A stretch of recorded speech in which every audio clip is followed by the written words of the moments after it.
Today, I'm going to talk about mental endurance and how it applies to surviving Big Brother. Mental endurance does also apply to a lot of other survival scenarios or just scenarios in life, so make sure you're staying tuned and listening, see how they can apply to your specific situation. First, I'm going to give you guys a little overview on what Big Brother is because I'm not expecting everybody to know what the show is, and I just want to give you a quick idea before we jump into things. Essentially, it's a CBS reality show where 16 people are put into a house, cut off contact from the outside world, and each week they vote one person out of the house. Never been an outcast. Like, that's how I feel. I feel like I'm being shunned, and that's never happened to me in my life ever.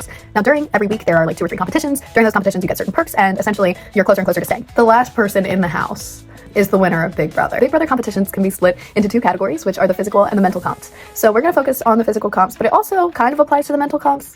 You'll see. There's competitions like the pressure cooker, where you stand in a box with the other house guests and you put your hand on a button. The only rule is you just have to stand there and keep your button pressed for as long as you can. Last person standing wins. The pressure cooker, I think the last one lasted like 13 hours of just people standing there. So it's a lot of mentally like, can you handle just doing this one thing for a really long time and not give up? So that's where mental endurance comes in. There's a bunch of strategies, and I initially was going to stage like a Big Brother style competition. However, it's been a little cold outside for me to do that, and I didn't want to like get sickly from being outside in the cold. So this is what I did instead. Okay, I really don't want to do this. I'm gonna turn on my shower on the cold setting and see how long I can stay there. It's 5:30 in the morning. I've been putting off doing this because every time I go to do the outside thing, it's cold, and it's finally gotten to the point where I have no more time to do the outside thing. So I have to do this. And I have to do this in clothes. Well, I guess the clothes is better, so I don't freeze. I can't do this. Oh my god, it's so freezing. It feels like ice water. It's so cold. I don't know how long I could do. I was planning on like 30 minutes. I don't know. Okay. Oh no. Oh no. Oh no. Oh no. It was at this moment that he knew. He f***ed up. If you want to get into a chilly lake, you need to acclimatize. How else do I put that in? Oh my.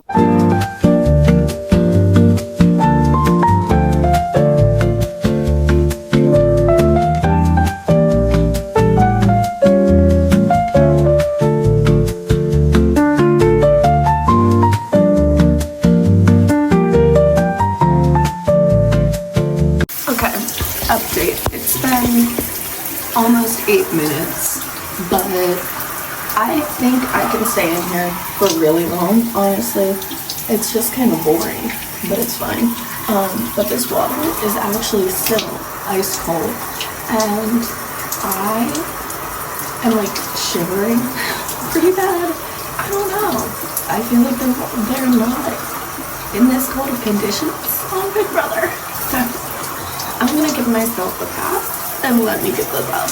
Bye. I'll talk later. Oh my gosh. Okay. Okay, bye. I'm gonna take a hot shower. Okay, immediately after unscripted review, I want to go back to earlier what I said about Big Brother. It's a reality competition show. They have physical, mental comps, but like the physical comps, they're like difficult, but like for majority of the people in the cast, those competitions are not that hard. It's a lot of stuff, but it's all endurance. It's not stuff you can train for. The best thing you could do is like figure out how to mentally get through it all. It was cold. It was like ice water. Imagine the ice bucket challenge, but it never stops. But yeah, Big Brother is weird. They have competitions that make you do stuff that are weird, but they don't like torture people as far as I'm aware.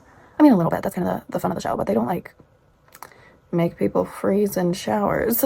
So I got out of the shower because I didn't feel like freezing. Anyway. Okay, it is later, and now I'm going to talk about some of the strategies that I used and you can use for mental endurance. Mental endurance strategies can be split into 2 categories, and that is distraction and goal setting. So the goal setting is obviously setting a goal for the future. So in that situation where I was in the shower sitting there, I was thinking of goals. I was thinking, I want to get a good grade on this project. But if I was in Big Brother, I'd be like, oh, I want to win and get the $750,000. So you're just trying to look for a long-term goal that directly applies to your situation. You want it to be something that like you have to do this to get to that point. Then the other side of mental endurance, of course, is the distraction. So a lot of things say to think of a song or think of something else, think of what you're gonna do later in the day. Just think of anything that isn't the thing that you're doing right now. It gets really boring. Like I said, in the shower, the only thing I was really dealing with was boredom. So if you have a song in your head, you know, or you have a TV show you're really excited to watch or a book you like to read, if you're just thinking of those things, it's gonna distract you from the really boring, tedious thing you're doing at the present. A lot of these strategies are taken from runner's guides for people doing like marathons or distance running, but they can be applied to a lot of different situations. So I hope you guys have thought, and maybe you have some situations in life where you can apply mental endurance, and get ready for the blooper reel. Look, I cropped my hair that whole time. Why is it like that? For mental. I think my lips still look kind of like purple. They're not like purple. And then the other I literally can't get it down.